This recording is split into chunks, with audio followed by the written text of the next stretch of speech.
ชมคลิปนี้จบนะครับจะรู้ว่าในกรณีที่วันหยุดชดเชยของเราเนี่ยแต่ต้องมาทำงานเนี่ย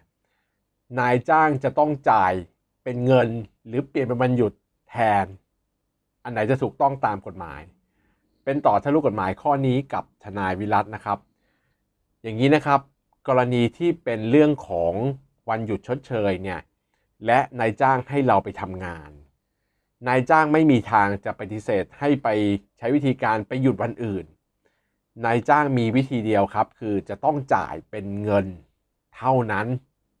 นะครับถ้าใครชอบคลิปสั้นๆแบบนี้นะครับยังไงช่วยกันกดไลค์กดแชร์กดติดตามกดหัวใจ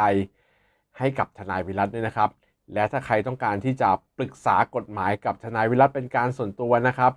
สามารถสอบถามรายละเอียดกับทางแอดมินได้เลยหรือใครต้องการจะซื้อประกันนะครับพวกประกันวินาศภัยประกันรถยนต์นะครับก็สามารถสอบถามทางแอดมินได้เลยครับ